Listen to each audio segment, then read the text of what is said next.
Ciudad. So our dear friend Gabriel Esparza, who is the editor of Que Onda magazine and a champion for Mexican American studies, our culture. She's a Chicana legacy whose Segundo Barrio family has been involved so much with all the work that they've done. But also, please, round of applause for State Representative Cristina Morales.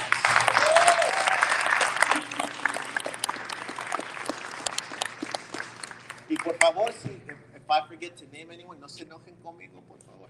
There's a ton of y'all. Hay muchos de ustedes que me pongo un poco nervioso, sí, lo pueden creer. A lo mejor no, pero sí, un poco nervioso. And at the same time, to cover everyone too, I want to make sure we name all the countries. Mira, when we together unite, you're gonna feel like a servant, and we build a home for art and cultura, it will fit what we need, what we hope for. It will be beautiful. It will be what every other city covets. Y no nomás va a representar, el 25 de septiembre vamos a celebrar los colombianos. Colombianos in the house? Yeah, all right, that's right. That's what's up. That's what's up. Salvadoreños, centroamericanos, todos unidos para nuestra cultura. So we want to make sure that you reach out to more so that we get their input. We don't want anyone to feel left out, and we want everyone to feel at home. And I say all that because, as I say, on September 25th, we're celebrating the work of Colombian-American author Patricia Engel, whose book you get for free tonight. That's part of the big read. So please make sure you get your copy of the book. We'll tell you about any book events that we have coming up. On September 25th, we're having another event to celebrate that as well. Tell people, because 400 books is a lot of books. So we need all your assistance to get those books out together.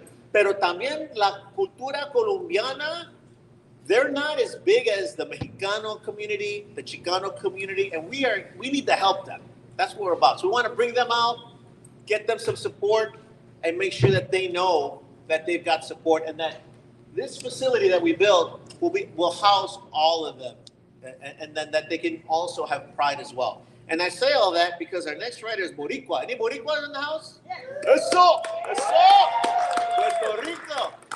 And she really is a fantastic writer, but I want to recognize her not just as a great friend, a fantastic activist. And it ties so much in with your book. As we discussed on our interview, you mentioned that if it wasn't for the activism of women fighting to bring out this issue of femicide, to address it in every country, in every city, and here in Houston, Miriam and Colectivo Colibri have been doing so much hard work. We want to applaud them first.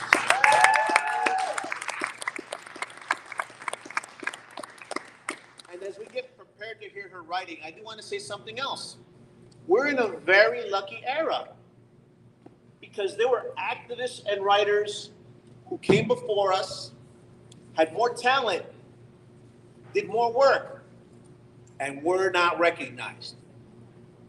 Sus obras disappeared. Sus hechos disappeared. Ignored, erased, gone.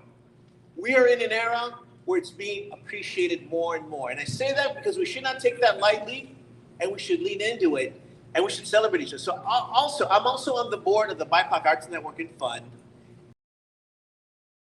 that, through the leadership of Sixto Wagan, that organization decided to give individual artist grants. And that was 25 awards this year of $20,000 for writers that are not just awesome. They're like you. They give back to the community. And time that they could have used to work on their art, they give back. They help others. And I'm happy to say that one of those recipients was Miriam también. Reconocida por sus hechos. And tonight, I'm so happy that we can celebrate her as a writer. Miriam, por favor, come on over here and thrill us. Bring it. Bring the heat. Así.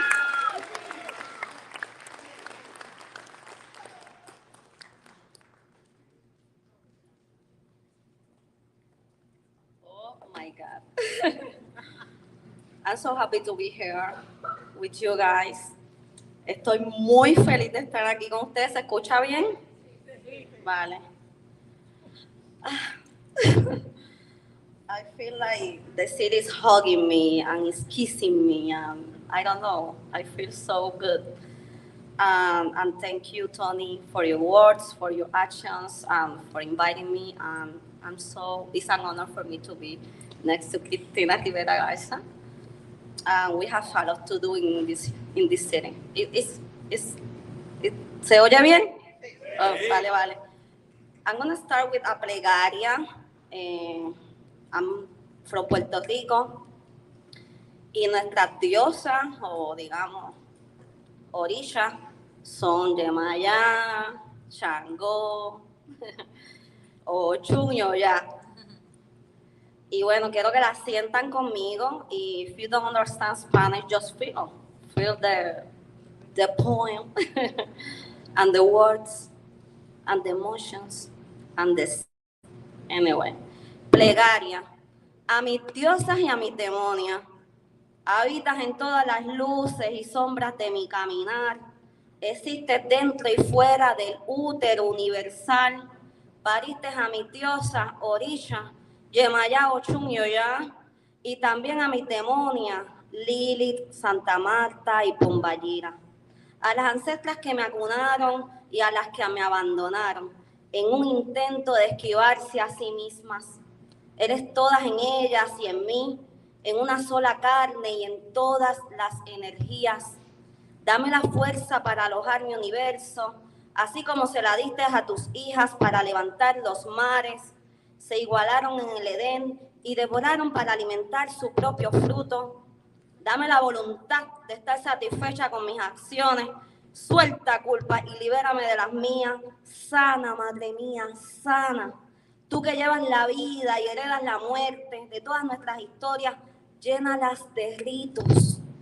Bailemos del otro lado del Edén y construyamos un lugar que a veces duele, a veces ama, nuestro jardín de las delicias, encontrado en nosotras mismas, en nuestro presente. Devuélveme entera en cada pedazo, protégeme del patriarcado y de lo aprendido. Desanda cada pedacito del sinsabor, que el sortilegio de tu fuego nos sostenga ahora y en la hora de nuestra magia, siempre vivas.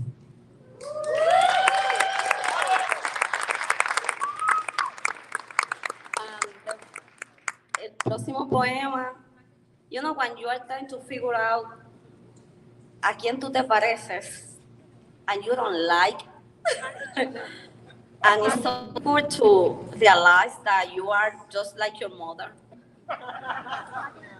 And I feel like we need to have more conversations that this idea about the perfect mother is not real. And mine is for sure is not real.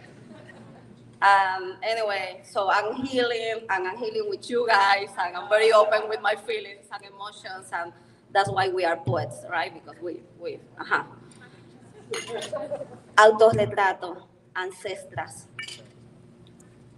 Me parezco a ella y no quiero, pero tampoco quiero deshabitarme y desterrarme de mis gestos. Me parezco a ella más que a mi abuela, que guardó el H en mis cabellos, el aceite de coco, desenredando miedos y malas costumbres. Me parezco a ella, desnuda de privilegio, guardando caracolas en mi sonrisa, mientras diente por diente me contaba de todos los amantes que nunca tuvo. Me parezco a ella, que rechazó el incienso que respira en la mirada, que esconde además a la otra abuela, la gitana, de mirada corta, nariz un poco ancha, un poco putiaguda, cosas que conservan los olores de esas dos abuelas, con sus collares, que Yemayá les ayuda a enhebrar, delantal manchado de amores para nietas enredadas, con olor a libertad de aceituna, en el centro de la masa, pastel amarrado, porque sí, me parezco a ella en cada línea que no escribo, en las pausas, en las sombras. en los silencios, en ser hija de la violencia, es porque ella, huérfana de mí, huérfana de la hija, de la herencia, de los sabores y olores que habitan en mis labios entreabiertos, insiste en olvidar las recetas, hechizos, cuentos, donde los jugos convergen y se vuelven pócima, cundiamores. Me parezco a sus labios, donde mis abuelas van sanando.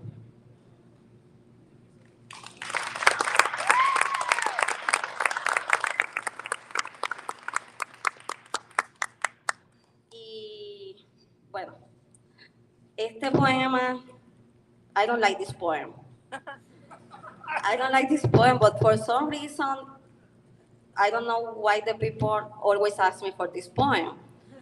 And I don't like this poem because I feel when you are married, you know, you want to kill someone. And I was feeling that, and I want you to feel that with me. Estado civil. Me gusta sentirme divorciada.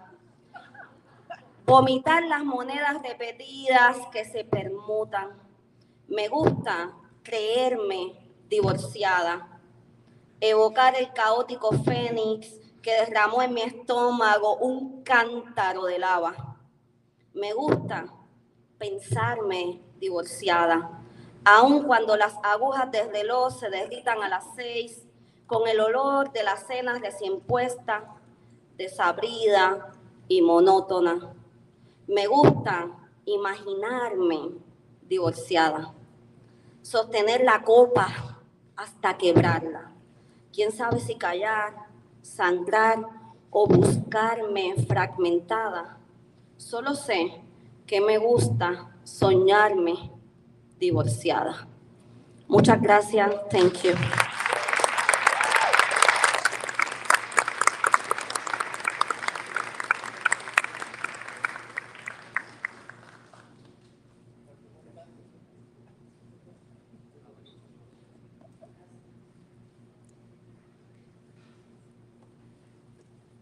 Y'all love listening to great poetry in Spanish? Is that awesome? Or what? That was awesome. No, y qué lindo poder disfrutar de nuestra cultura en inglés, español, Spanglish, y cada parte de nuestra linda comunidad. So thank you so much for being a great audience. Y'all a great audience, by the way. You know, yeah, great audience too. Means a lot. And that gives me license to be a little mean right now. But before I'm mean, I want to recognize some of the other folks in the audience. Yes, you had a question? So that glare, the sun is hitting us right in the eyes. We can't see you. Thank you so much. Emmanuel, would you be kind enough to shut the curtains, por favorcito? Gracias. Thank you very much. And to our team, Emmanuel, Fernando, Mark, Liana. Thank you. We couldn't get it done without them. I do want to recognize Professor San Miguel Jr. and also Professor Esparza, allá está atrás, two incredible professors and authors. Their books are available at the Latino bookstore in San Antonio. I'm cheating on you guys. Yeah, sorry, I'm cheating on you. Thank you. I'm also the literary curator for the Latino bookstore at the Guadalupe Cultural Arts Center in San Antonio. Believe it or not, that's the only Latino bookstore in Texas. ¿Verdad? So, but, however, now that we're working with them, we're going to start collaborating more, building that bridge and pushing it, right? And they're ahead of us right now, but once we build that, we'll be the leaders in the country. Pero está bien. We're going to get there, slowly but surely. Right now, I want to bring up a young man who's second generation, nuestra palabra. First generation is his mom, the brilliant writer and teacher, Maria Elena Cortez, right over there, who's sitting by Valdemar Rodriguez from the Alley Theater. And I got to be a little mean here. So I'm so proud that second generation Mark Sedgwick is working with us. However, if you don't fill that survey, he will get fired. So, but I want to give him a chance. Oh, well. Gabriela Magaña, also from Alma, is here as well. So she's witness if we don't get those surveys. So I'm going to let her come over here. He's back for his job. Mark, if you kindly come up here, Mark, por favorcito. Round of applause for the young man. I think he might be nervous.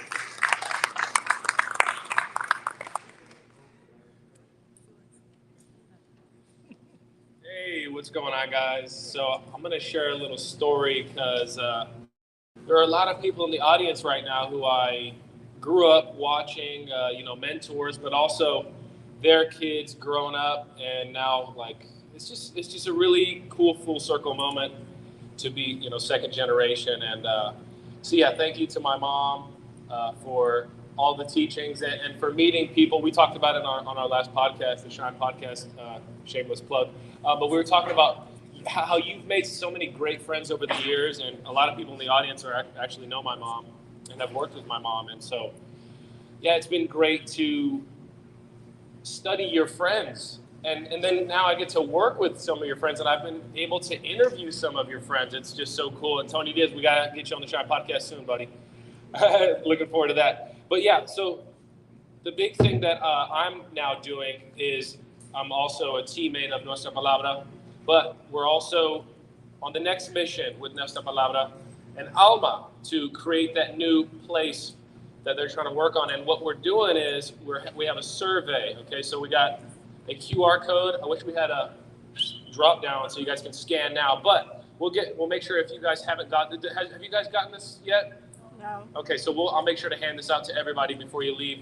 But yeah, scan the QR code. You can fill out the longer survey. It's 20 questions about, and we'd really appreciate that. So remember, I'll get fired if not. So please guys, please no. So yeah, I would appreciate that in a big way.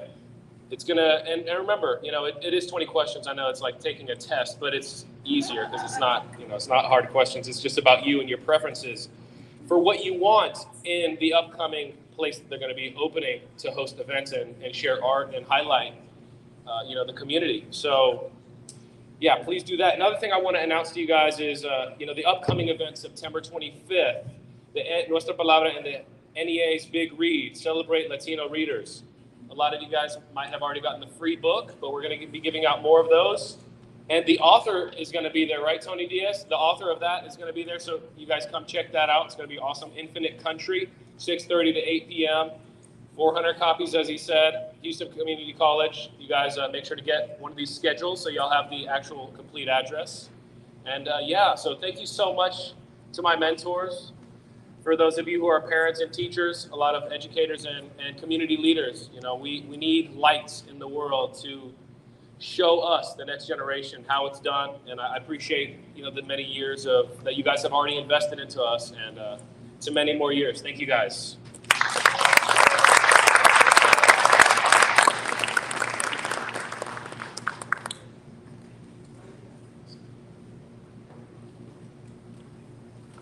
Thank you very much, Mark. And you're so eloquent. You're such a hard worker. It really is wonderful to have you as part of the team. We're not going to fire you. This brings us to our special guest for tonight. And I really am so happy personally that she joins us because she is one of the leading literary figures in the world right now. And it's wonderful that she's here as the leader at one of the only programs that I know of that can give you a PhD in creative writing in Spanish at the University of Houston. And honestly, she's a better person than I am because the day after I would have got the Genius MacArthur grant, I would have quit the job. So that's wonderful that you still want to give back, that you're using the skills to teach other writers from our gente to build on that. Also, the work that you bring to the table with this book, this is really a powerful book. It's been getting praise. I'm going to tell you though, I think years from now, we're still going to see the impact of this book. It's fitting that you received the Sor Juana Inez Cruz Award. As she did for our gente, I believe this work is doing in shattering barriers, telling stories, the power of literature. And it's such a touching work, so personal. But this, tell your friends, this is the highest level of writing possible at this time. And you're about to meet the person who engendered that, because she's from our own backyard. She's your friend now. In a little bit, you're going to buy her a book, hang out with her, and have a story to tell your friends that you met her. Please welcome to Nuestra Palabra, la mera mera, Cristina Rivera Garza con su libro. Gracias.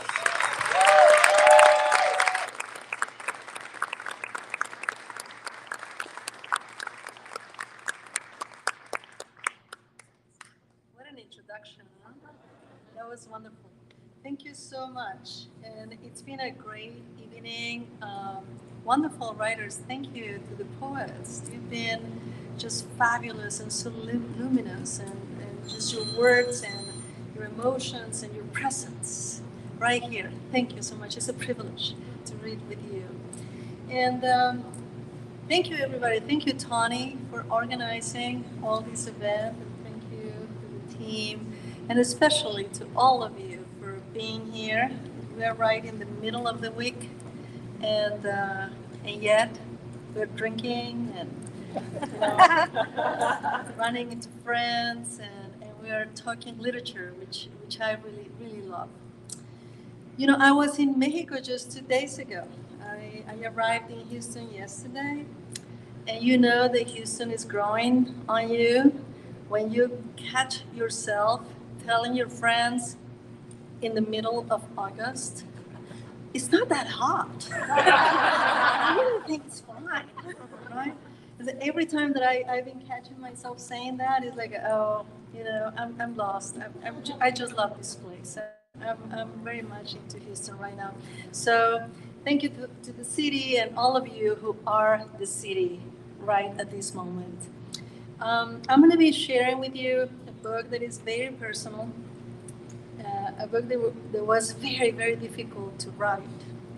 I believe this is the book that I was set to write from the very beginning, the book that I wanted to write, the story that I wanted to get out in the world. But I lacked the skills back then. 30 years ago, on July 16, 1990, my younger sister was victim of femicide at the hands of Angel Gonzalez Ramos, by then her ex-boyfriend. A couple of months after the crime was committed, a judge in Mexico City found that there was enough evidence to issue an arrest warrant against Angel Gonzalez Ramos. For all we know, he ran away. He lived for many years under a fake name, under an alias in Southern California. Michelangelo Giovanni, I believe, was the name that he used for a number of years, and justice was never done. So all of that is at the basis of this book. I think I needed 30 years of my own personal time to be able to tell this story, and that has a lot to do with my own and my family's mourning process. But I also think that it took me 30 years to write this book because as a society, it took us all these many years to develop the language, the compassion, the understanding, the audience, the listening capacity for a story of femicide, not from the point of view of the perpetrators, but from the point of view of the victims, their families, their friends. And this is Liliana's Invincible Summer. I wanted, of course, for all of you to know the story of the crime, but I was more committed and more interested in Liliana's life.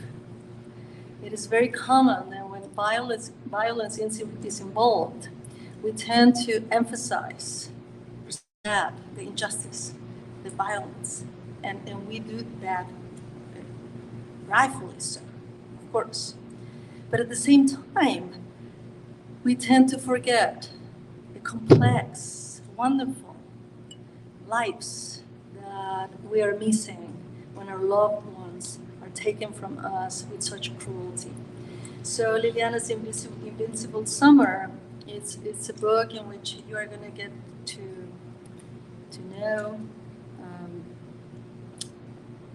why and how the femicide took place. But more important to me, I think you're going to get close, physically, materially close to Liliana, to my younger sister.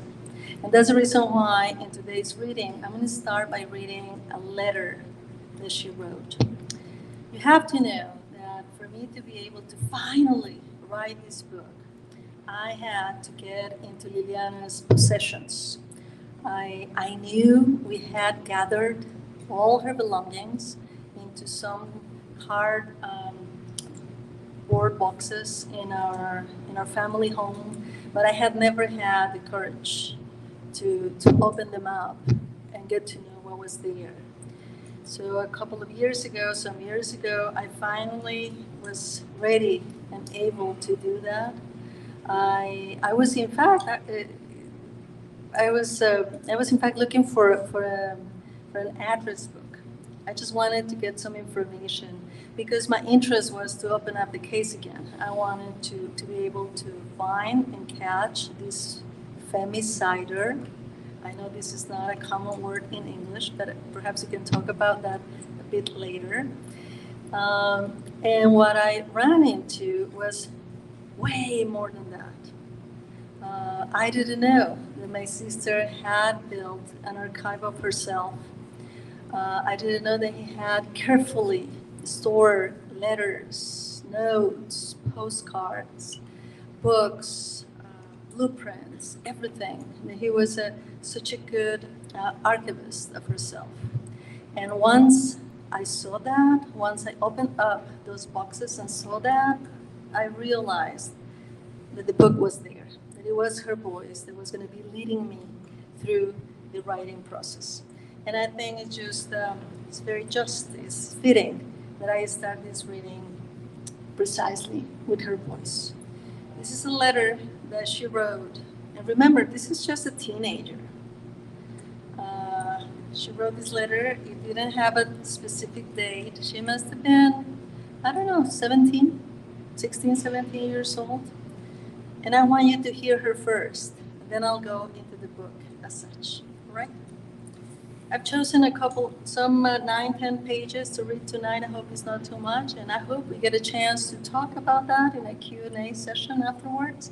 Or if you don't want to do a Q&A, we can just drink some champagne and just talk about that over here. This is the last page of my notebook. Well, the first one from back to front, you know what I mean. Depending on how you look at it, because it is a matter of thinking young. It is a matter of thinking positively, a matter of focus. Don't you like that ad? Oh, well, I do. So what? Well, nothing. I am in such a completely lazy mood, and I'm very sleepy too. And when you suffer from those two conditions, but nevertheless, you also have an aversion to sleep during wake hours, there is this very big shock. And do you know what happens? Well, in addition to sleepiness and laziness, a very funny foolishness crops up. That's happening to me right now. So much so that you even feel like sitting down or laying down or kneeling just about anywhere. And then it just so happens that you inevitably start thinking and thinking and thinking. And you turn to look at the clock on the wall and you think that your mom is going to arrive soon and that you have to pay your school tuition bill. And that today you did not see Angel and you don't feel like training. My sister was a swimmer. You also think that you no longer want to train because when you are not in a quiet environment, it is impossible for you to develop your concentration and full physical potential. And you think that your exams are almost here, and above all, you worry. But your worry is not big enough for you to get up, grab your notebook, and study, right? Well, something similar happens when you are like this, because it's something exactly like that, huh? And if you don't know how to express what you are thinking, then something happens that seems very strange to you. It is something like wondering if you really are the one who is writing, as if, and suddenly, as if by magic, you remember a dream. I don't know when I had it. And as soon as it arrives, it just goes away and you forget it. And you're even more sleepy now and more. And ouch, your back itches and scratch with fury because it bothers you that you cannot scratch comfortably. Jeez. And you wonder why they put so much chlorine in the pool. It makes my skin so very dry, and dryness is not the worst. But what dry skin gives off? Itching. So you keep on thinking about the swimming pool and the chlorine, which in addition to the itching, leaves a characteristic smell of the so-called substance, whose chemical symbol is Cl. And then you remember your chemistry class and something else as a result, but it's nauseating, and you prefer to live it in peace. Peace. Damn. What if there was peace? What if there were no people starving in the world? What if there was justice? What if people really appreciated other people for who they are and not for what they look like or their image? What if I fell asleep? What if I knew what could become of me? That's Liana. I think she was a writer.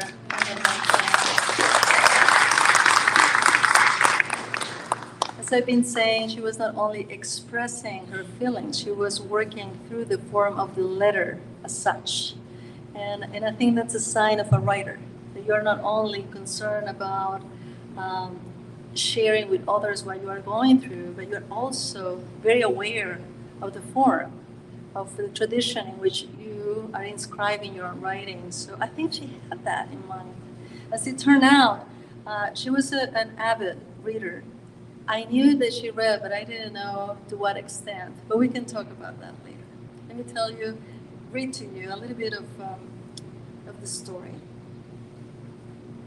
Smoke mingles with the light of the evening, which is slowly decaying. A woman appears out of the blue, and after climbing the curb, walks behind us to throw something away in the large trash can. Be careful, she says. You might get a bug on you sitting there. What kind of bug? I ask. An earwig, for example. I have no idea what earwigs do, but instinctively I run my right hand behind my back and tuck my blouse tight.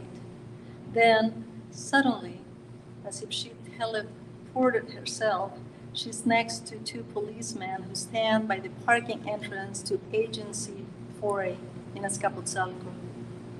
The woman lights her cigarette and, like my friend, turns her face upward towards the unsheltering sky, pressing her lips and expelling smoke.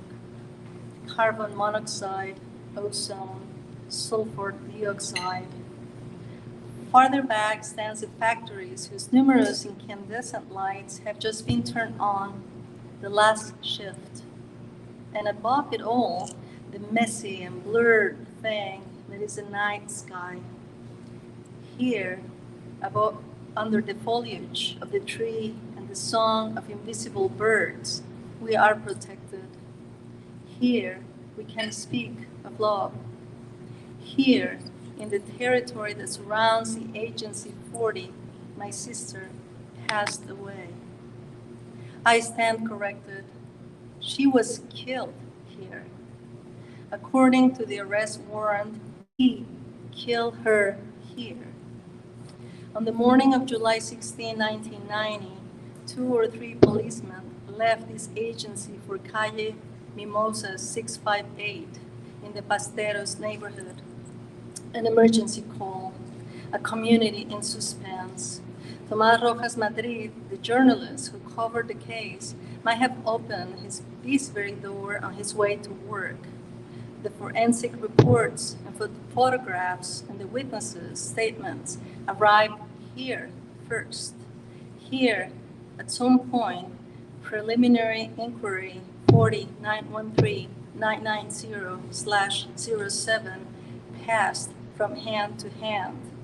Here, enough documents were gathered for a judge to issue the arrest warrant against Ángel González Ramos, who ran away and was never caught, who remains at large.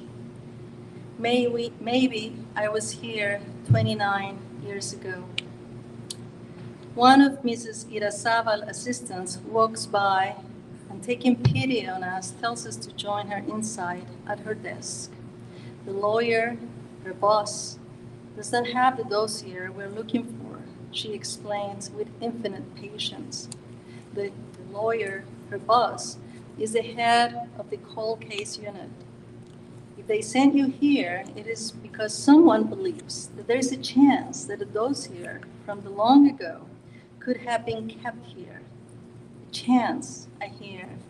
Look at this, she continues, pointing at her computer screen, didactic and desperate at the same time. She enters a password and then the number of the case file. The system does not recognize it. See? We see. When I arrived here, she explains, about 11 years ago, they changed the entire operational system. And I'm sure it had been changed before then, too. But some files have to be preserved, don't they? I ask, believing that all documents will eventually find a place in the dead archives of the state. Some go to the concentration archive, she agrees, nodding intently. But even there is a time limit. They cannot stay there forever. She looks into my eyes.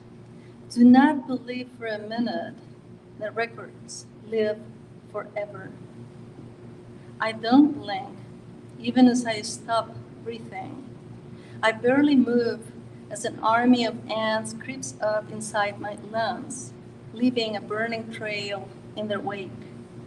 My body begins to freeze over as it dawns on me that without this file, the institutional trace of my sister's life will be lost forever. Without this file I'm after, her experience on earth will be as good as nothing. Her memory erased. In the future, I tell myself as I try to escape this moment, I will say that this is when I realized that I must write. I must replace this file I may never find. There is no other option. In the future, I will say, this is a split second in which I understood how writing defies the state. Wait for the lawyer if you want her to explain this to you, the assistant says, exhausted.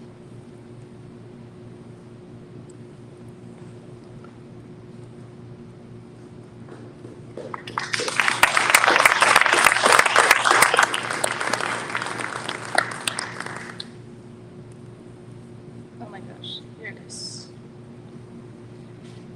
Yes.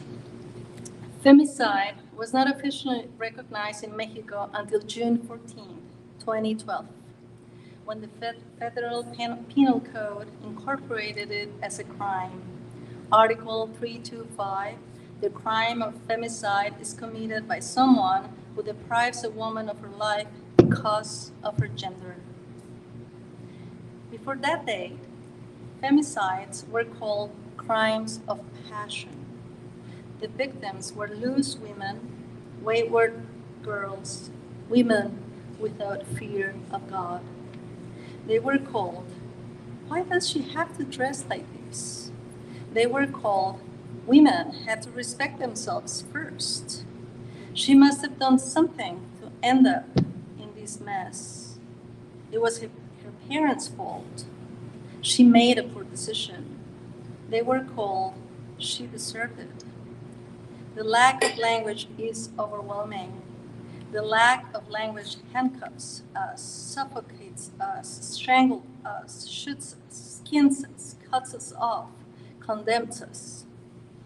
When the feminist group Las Tesis performed, from Chile, by the way, performed A Rapist in Your Path on the International Day for the Elimination of Violence Against Women in 2019 in the center of Santiago, Chile, the piece resonated with so many around the world.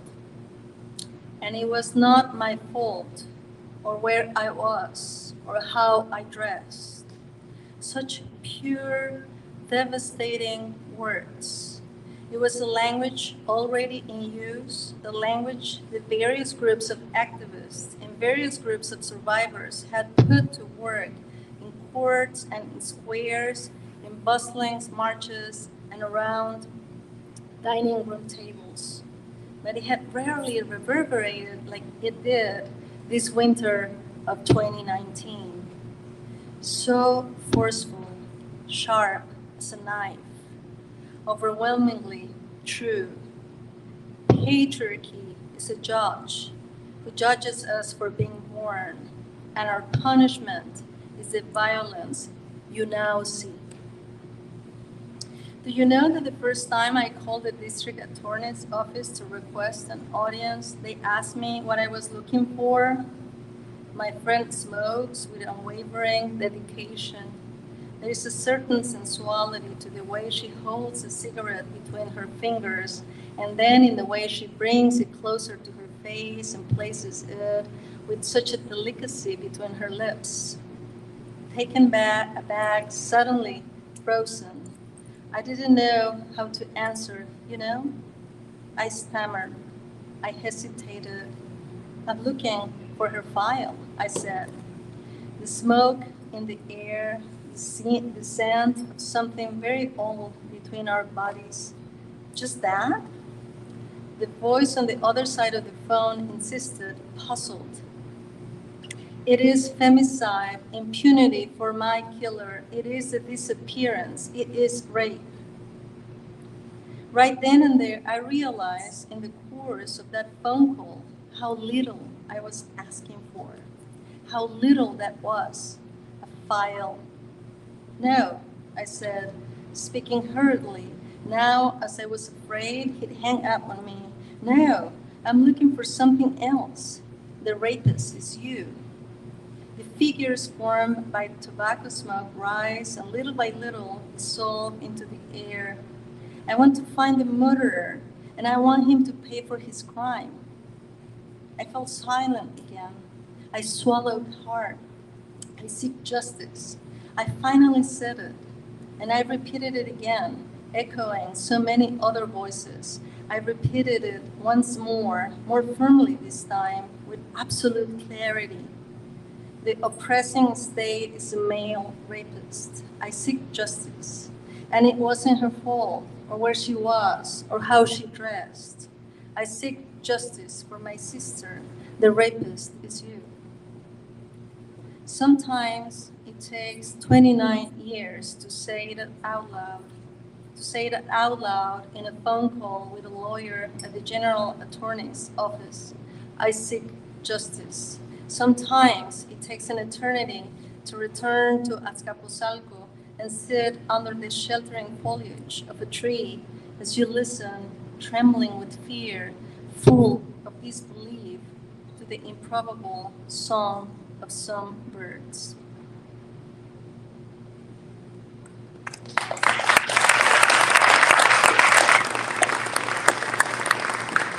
Thank you. Liliana began the first year of the last decade of the 20th century by writing a letter to her dear friend Ana Ocadis. On white paper, typewritten, the letter invites reading and prevents reading at the same time. It is not easy to read a text in which all the spaces between words have been removed and all the letters of all the words have been joined in a continuous run-on line. In fact, it is impossible to read such a letter in a rush, just passing your eyes over the paper, Liliana's deliberate opacity not only requires determination on the part of the reader, the willingness to read on despite obstacles, but also complicity, even love. You always have to keep quiet about some things Liliana had written when she was barely a teenager. You have to know how to eke out your information, your meanings, yourself. And here, writing down a message that wants to be read and understood, but which at the same time resists easy or instrumental reading, Liliana was tremendously true to herself.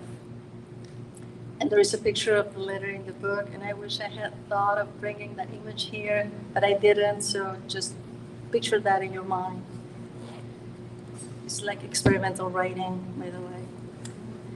The previous year had changed her in many ways, but after the trip to Oaxaca in the summer of 1989, after kissing Manolo before leaving for Tampico in mid-October of the same year, after the passionate letters she exchanged with Ana, learning they loved each other dearly, the name Angel came back, blurred, muddled between the tangled words of the fourth line of the letter with which she greeted a new decade.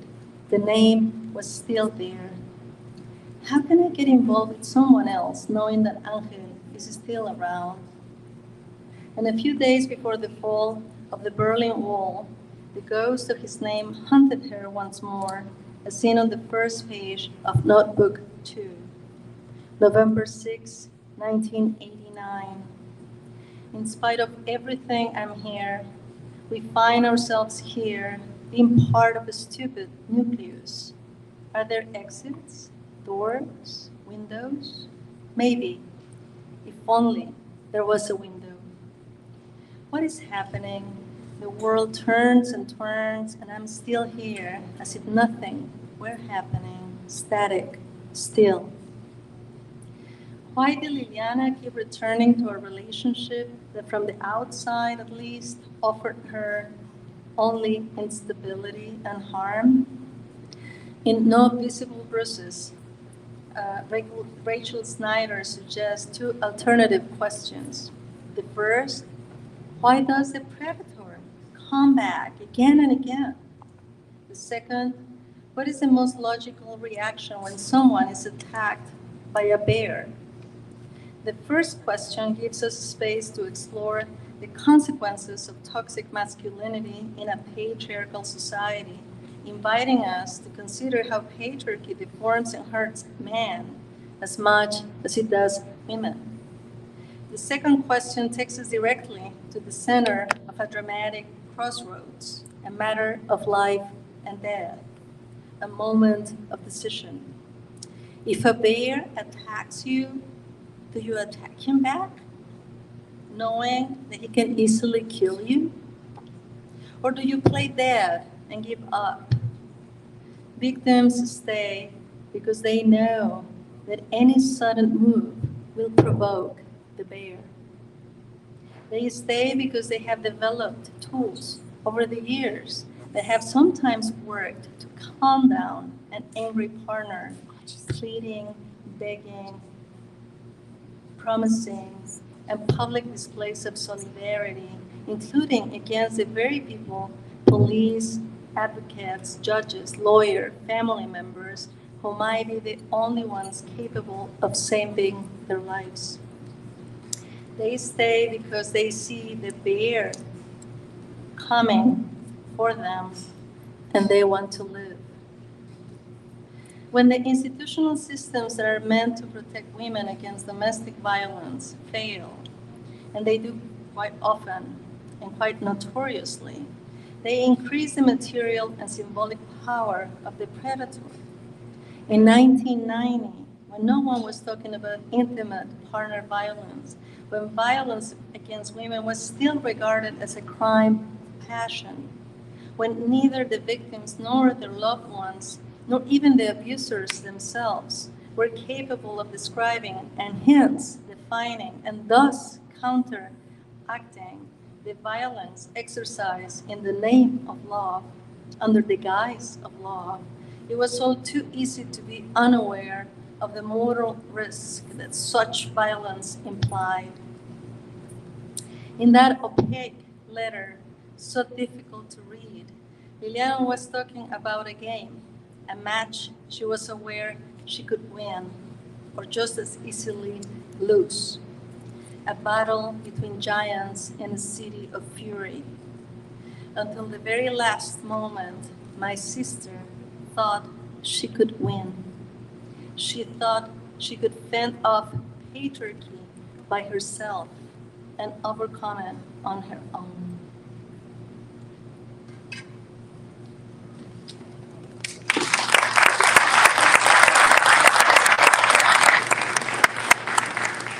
And that's for Liliana, I think.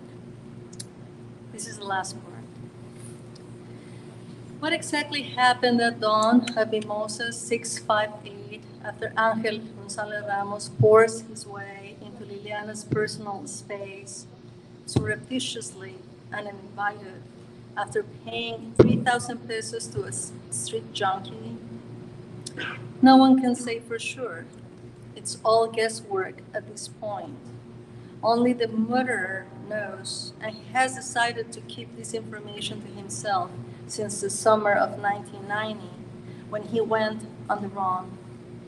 Only the full compliance of justice, whose system issued an arrest warrant against Angel Gonzalez Ramos on November 29, 1990, for the crime of homicide, provided for in Article 302 and punishable by imprisonment in Article 307 of the Criminal Code, will be able to lift the veil of this obscure crime.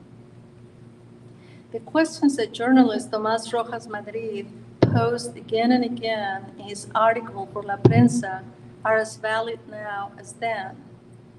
Given the brutality of the crime, how is it possible that no one living close by, and there were some living close by, living on the second floor of the same building, heard nothing? There was a clatter caused by a broomstick that late at night in a dim light tried to reach the latch of a metal door, and the smack of the feet landing on the concrete after jumping over the gate. Why didn't Jose Manuel Alvarez, the landlord, react when he saw Angel Gonzalez Ramos arrive at his private property at about 2:30 in the morning, leaving in a hurry around 5 a.m.? If witness testimonies are to be trusted, both Manolo Casillas and Gerardo Navarro, these were Liliana's classmates at the Universidad Autónoma Metropolitana, where they studied architecture, overheard that Basilia, the domestic worker, confirmed she had heard some sobs, a low cry, without establishing a precise time of the event. Who cried and why? Perhaps they were low and brief sounds, but wouldn't the silence of dawn have amplified them? In a twist, the newspaper article for Wednesday, July 18, the day Liliana was buried, described the killer's actions as driven by a hatred. Was Angel looking for Liliana that summer night with a concrete plan to kill her, to end her life forever, and thus fulfill the mandate of toxic masculinity? Or did Angel act according to the fierce but still ambiguous idea of teaching her a lesson, imposing the pedagogy of cruelty on her and her body, providing her with an exemplary punishment that would leave her alive but forever marked with the imprint of his possession? The silence that did not awaken the neighbors would support the first theory. The fact that he paid for the junkie's help, revealing her identity, would support the second. The result, either way, is the same. Angel exerted horrifying, lethal violence on my sister's body, guided, as the journalist Rojas noted, by hatred, gender hatred, the hatred against the independence and freedom of women, hatred against Liliana, the girl who always sided with love. Answers are few and the facts remain incontrovertible. For some 30 years, I have missed Liliana every day, and within every day, every hour of the day, and within every hour, every minute, every second. Grief is a double-edged sword for those who have lost loved ones, loved women, due to acts of intimate partner terrorism. As Snyder has analyzed in Not Visible Bruises, survivors often blame themselves, their negligence, or their blindness with unprecedented harshness. They did not protect what they most loved. They did not notice what should have been latent before their eyes. They didn't stop the predator.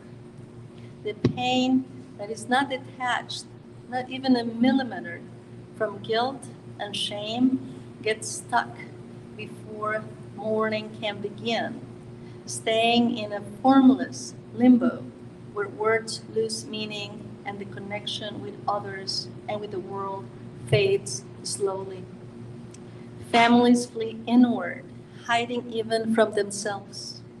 What right do they have to demand justice when they themselves were not able to protect their very own from danger?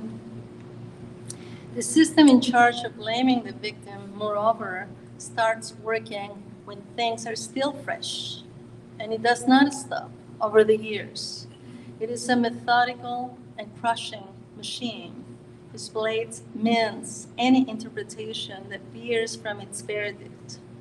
It is here, working perfectly among those who whisper, if only they hadn't let her go to Mexico City. If she hadn't started dating at such an early age. If she had been more judicious. If she had waited for marriage to have sex. If she had not had an abortion. If she had not been on the wrong path. If she had not been free. And the well-greased machine continues to work, no matter how many years have passed, among those who point out that the parents spent a lot of time outside the home, the mother had a job, the father did not give her enough money, the boyfriends besieged her, even women wanted her. And why did they take so much time to reopen the case? The machine operates silently but effectively in the murky looks and the faint smiles, in the rehearsed choreography of commiseration with its limp protocols and sacred ceremonies. The careful pat on the back, the embrace that lasts a bit too long, the handwritten note that gets lost in the mail. Above all, the unyielding machine is at play among those who feel safe and silent with relief, erect a moral line that swiftly divides us from you. It is in the imperative, inescapable, overwhelming the man that the victim be blamed and that you blame yourself with her. It is in the imperative, inescapable, overwhelming the man to exonerate the murderer at all costs. One does not learn to be silent. One is forced to shut up. One is forcibly silenced. How many siblings do you have? I never knew how to answer this seemingly innocent question. The mere possibility of hearing the question shook me to the core, and the answer, when I decided to provide one, was nothing more than gibberish in crescendo. I once had a sister, but I no longer have one. I no longer had a sister, but I could have a sister forever. I have a sister. I could have a sister only if. After the first awkward moment, if the questioner lacked manners, or empathy or a basic understanding of human relationships, the questions followed. Was she older or younger? Fearing that later the inquiry about how, when, why would begin, I usually chose to hide my eyes and walk away. Eventually, I gave up. I said that I had no siblings, so as not to cry, so as not to give an explanation, so as not to give a false sense of mutual trust, so as not to create a situation in which I had to defend myself and, above all, defend her. Or I didn't answer at all, feigning sudden deafness. Changing the subject is a skill that is learned over time. It's been like that for many years. In his poem, To a Sad Daughter, Michael Ondaatje talks tenderly to his 16-year-old daughter. Bittersweet and nostalgic, the poem covers the typical tropes of the relationship between parents and children when adolescence arrives. The parting of paths, the search for their own identities that separate teenagers from home, their justified rebellions or futile resistance. Liliana would have found it corny, I'm afraid, but perhaps she would have given in a little to the unquestionable affection that shrouds the lyrical voice. Although the father refuses to give advice, he has to accept, one might say grudgingly, that the poem is, in its own way, a first lesson, a guardian's advice. Want everything, he tells his daughter. If you break, break going out, not in. I still have the impression that that summer of 1990, Liliana was trying to get out. After so many years of gaslighting, after the years in which Liliana learned to tame the furious bear by acquiescing to his demands, after years of resisting, struggling, scuffling, negotiating, Liliana was most definitely on her way out. She wanted everything, and she loved everything. Demanding the impossible was her calling. And this lesson, which we learned at home, which our parents taught both of us, was later reinforced in books and poems, plants and buildings, songs, complicated clouds, university campuses, trips, infinite gatherings, close friends. When we broke down, when the patriarchal machinery crushed our bodies and hearts, laying siege to the past and the future, Liliana was indeed trying to get out. I have no doubt about it. Liliana was already out, believing deeply, honestly, provocatively, that a radically different life was possible, another kind of love. Thank you.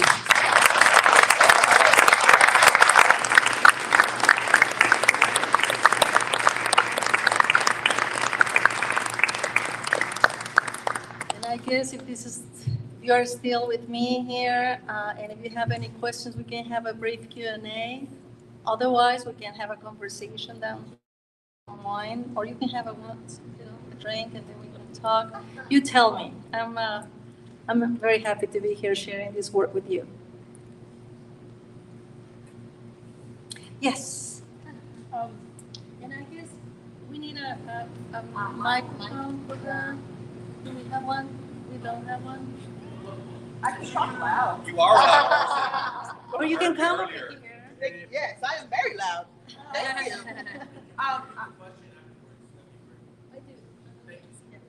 I'm wondering about timing. Yeah. Right. So as a writer, you feel the story when it comes, or the part or piece when it comes. When did you know this was the time to tell your sister's story? This is a great question, and it's a question about timing. When do we know that we are ready to tell a story? And to me, it was really very difficult. as I said earlier, I think this is a story that I became a writer for. I wanted to write the story from the very beginning. I didn't know how to do it. I in fact wrote 2 novels, which I was wise enough to keep in a drawer, hidden from the world. Very happy I did that, and they were really bad. And to be honest, I once showed one of those stories to my husband, just thinking perhaps it's not that bad. Perhaps I'm just being so harsh on myself. And then he read it and he said, "You're right. It is not good." That's how I knew he loves me. Yeah. So it was something that I tried again and again. And it took me, well, all these years to be emotionally in a safer place, to think about the story, to think even about the possibility of reopening the case. So strong enough to do that. And I had to make sure that my parents were strong enough as well. I didn't want to do anything without their blessing. They were all, all with me, all the support. But then I think the most important part is that over the years, the women's mobilization and the feminist movement have been building a language precise enough, empathic enough to be able to tell these stories. Earlier, when I tried to tell this story, it was like a catch-22. Damn if you tell it, damn if you don't. There was not such a way to tell this story away from the official hegemonic dominant narrative, and that was the passionate crime narrative, pretty much, which essentially blames the victim and exonerates the predator. So, it was when I heard that performance, Las Tesis performance, and if you haven't heard this one, just go to your YouTube channel, and Las Tesis, Rapist in Your Path, and it's translated to all languages in the world. Such an electrifying performance. And when I heard that, I was just like, that's it. I mean, I'm ready. These are the words that I needed. There is an audience for these. There is a safe listening space for these. And that's how I began writing. In addition to that, though, I have to say, it was at the beginning of the pandemic. And I knew I could die. I mean, in that age range. And so I was thinking, if I'm going to die tomorrow or next week or in a month or 2, this is the story that I have to write. I'm not going to leave this world without this story. And I started working ferociously in it every single day of the pandemic, and taking care of myself and my family, essentially because we wanted to survive, of course, but very importantly for me, because I wanted to finish the book. So as always, it's just a connection of things. So the world was ready, I was ready, and I was very afraid I could die without telling my sister's story. And I wanted everybody to remember her. I didn't want her to be erased. I didn't want the femicider to win. That's the other thing. Yeah. But thank you for your question. Yes? Did I meet him? Yeah, the question is about if I had, in fact, met Angel. Yes, I did. I met him. I ran into him several times, not very often. I was by then living in the United States, in Houston, by the way. I was enrolled at the University of Houston doing a PhD in history. And I knew he was there. I never suspected that there was something to be worried about. I didn't know. I didn't have the language. I didn't have the lenses that allowed me to see danger. But when I got the news, it took me just like an hour or 2 to connect the dots. And even before I was before I was at the attorney's office. I knew what had happened. It was just that this lining. It was just intuition, but I did know him. Yeah. This sad story will be sounds like poetry. Yeah. It's painful, but the way you read it sounds like poetry. Thank you so much. She's saying that the story is painful, but it does sound like poetry. That's a great compliment. Thank you so much.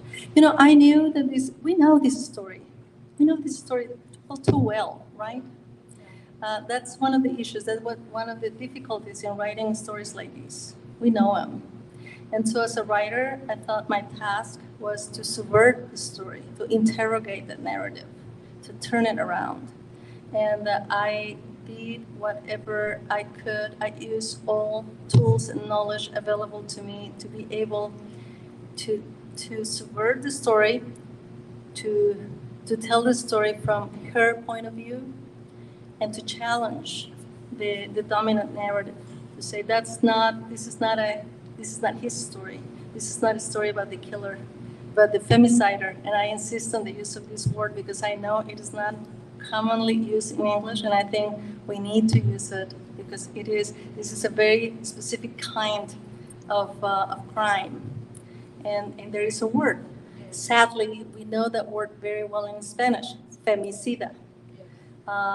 But domestic violence is common also in the United States. Do you know that 3 women are killed on a daily basis in this country by their intimate partners? So it is alarming enough to be described as a silent pandemic. So it's not something that is happening in Latin America, in Mexico City, in those countries, among those people, you know. It is something that is very close to us here at home too. So that's the reason I'm insisting on the use of the word femicide or femicida. Thank you for your question. Yes? Can you tell us your process of writing this book twice, once in Spanish and once in English? Thank you so much, and thank you for being here. This is about the process of writing the book twice, once in Spanish and once in English. I usually write in Spanish, and I let wonderful, incredibly talented, brilliant translators to do the very difficult work of moving language, you know, from Spanish into English or any other language. But in this case, and as much as I appreciate the difficulty in translating texts, I thought that this was something that I wanted to take full responsibility of this story. And when I started writing this book, since I was writing this book here in Houston, close by, in the second word, by the way, I started writing the book in English.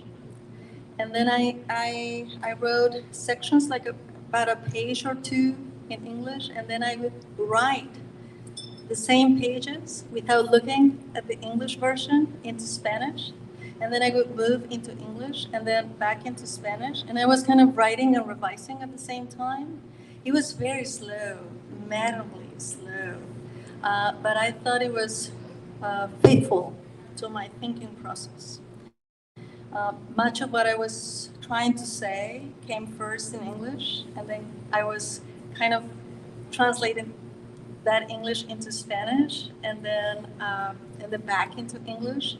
So I think this is what I've been doing all along in writing my books in Spanish, but I've been more disciplined.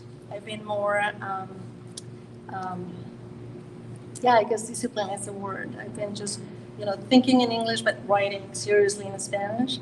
And with this book, I said, no, this is what is happening. So I kept those files. I kept the file in English and the file in Spanish, and another file in which both of them were kind of intertwining. And but at the beginning, I was, as I said, I was very concerned about reopening the case. So it was with urgency that I gave the Spanish version to my editor in Mexico. And I wanted that to get out as soon as possible. And then We started negotiations about the English version, and it took more work. English is my second language. I've been, working in English and living in English for more than 30 years now, and still is my second language. And it was very interesting just to write from a place of utter vulnerability, and I've always said that that's the place from which true writing grows, from vulnerability. That's what you need. And when the vulnerability is right there in the language itself and your relationship to that language, I think there's something else, some additional layer that is really, really important. I wanted to keep that. I wanted to own that. And I don't know if I'm going to be continuing this work, writing bilingually in that way. I know I do write on a translation mode. I'm always writing, keeping both languages very close to my heart.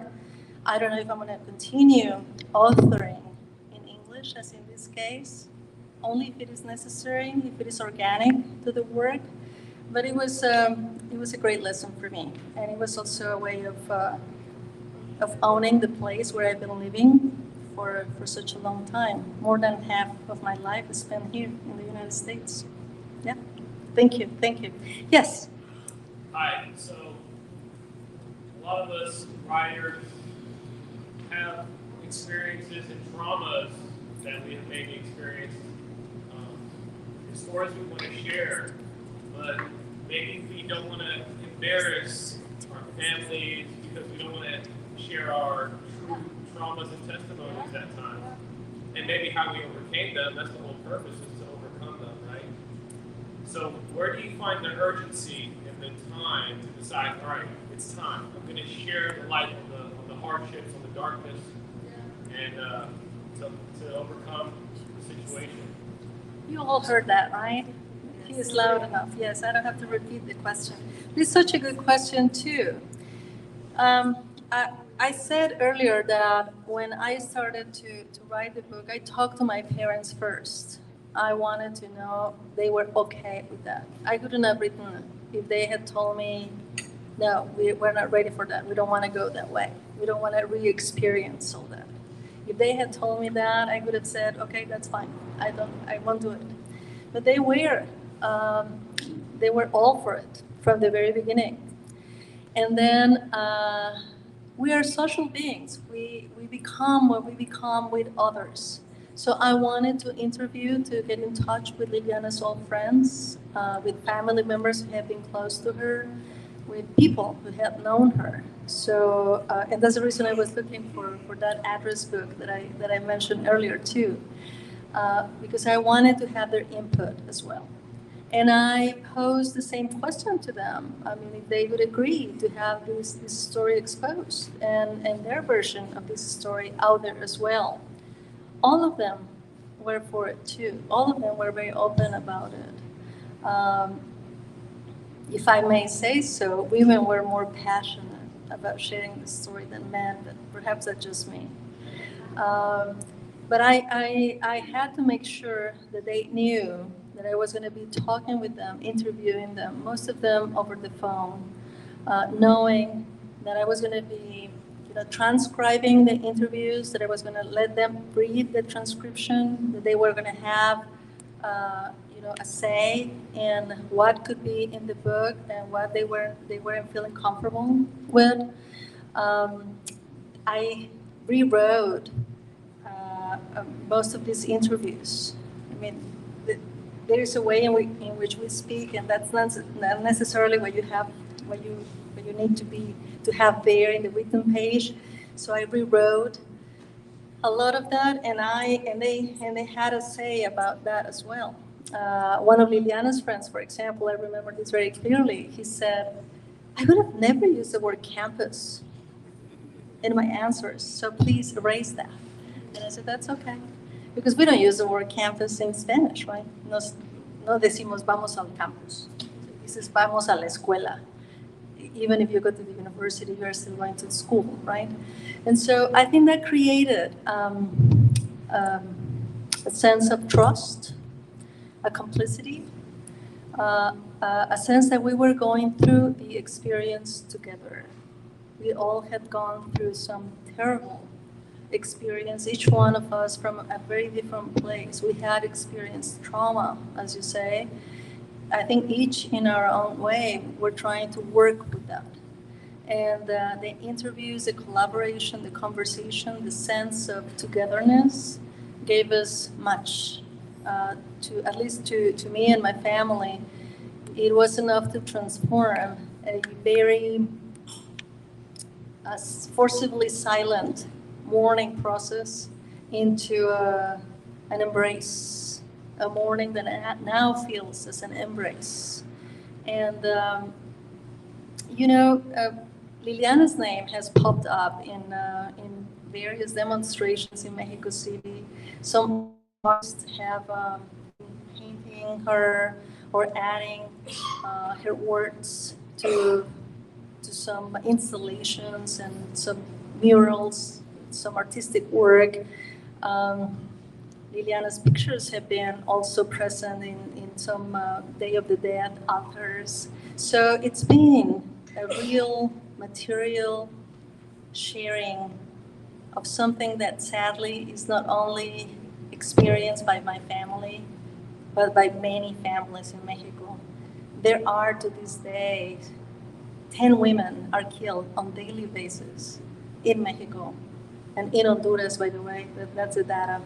So can you imagine what 10 families are experiencing on a daily basis in this country? There was, for that reason, I think, a lot of connection and that very powerful embrace, a sense of making of memory together, collectively, too. Thank you. Yes? Do you feel that you found justice by writing this book? I'm sorry? Do you feel that you found justice by writing this book? That's another important question. Did I feel I find justice in writing the book? You know, I have to tell you this story. When I began promoting the book in Mexico, my press and I created an email address.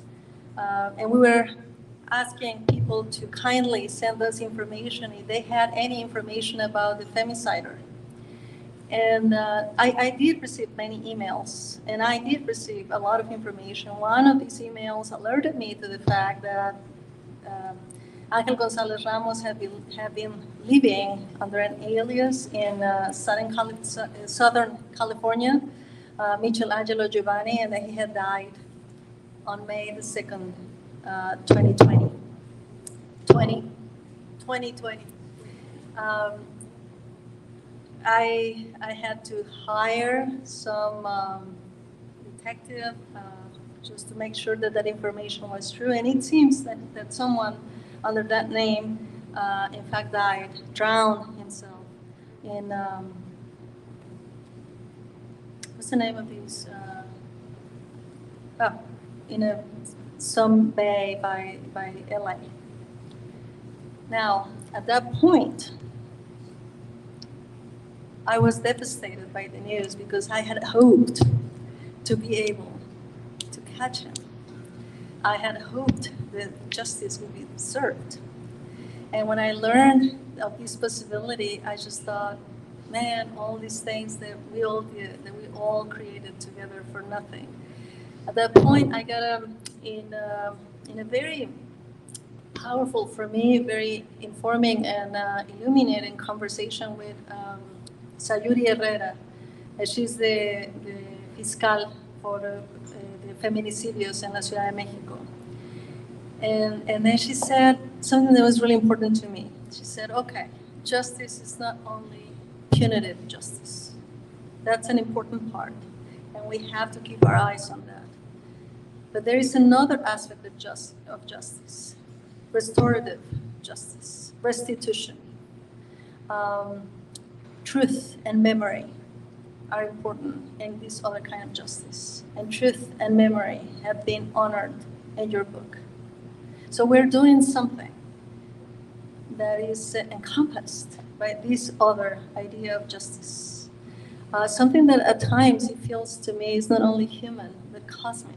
We're doing something that I don't quite understand yet, but it's incredibly powerful and important. So I'm more at peace with this other idea of justice now. Now I have my doubts. I still think, some part of me still thinks that, that the femicider is still at large out there. And if he is, I would love for him to go to jail, of course. Yeah. But every time that we think of Liliana and we bring her up, we invite her in, we make her part of our world, I think that's justice too. Important justice too.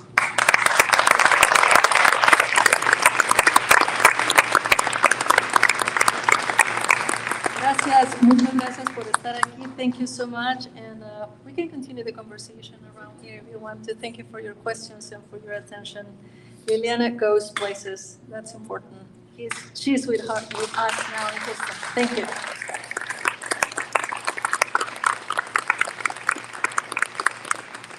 That's so beautiful and powerful.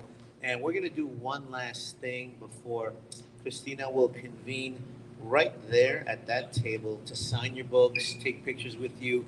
The bar is still open. I want to do two quick things. I want to thank the servers that have been serving us so well all evening. Thank you to them. And this last thing is very high tech. You all get involved. Please welcome Emmanuel. Te va a explicar todo. It's complicated, but it'll be fun. Alright, so everyone here has a job. Mark has the best job, he's the survey guy. But I'm the social media guy. I'm just gonna take 5 minutes to fly this little thing. I just want nobody to freak out. Sometimes I'm a professional, I have my license, everything. So it's gonna be really easy. Yeah. Alright. So the thing is, got a copy of the book, everyone can wave. I'm gonna put it here, go all this way, all the way back, and then over there, just wave to it. Say hello, make noise, everything. All right? Okay.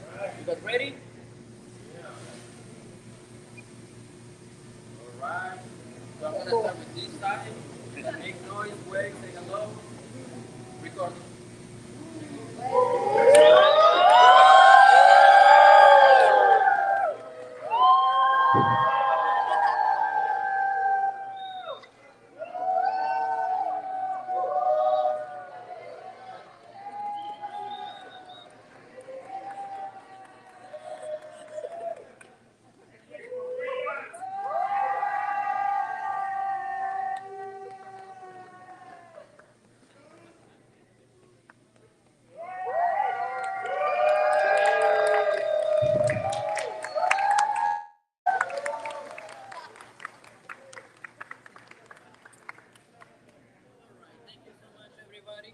That was it.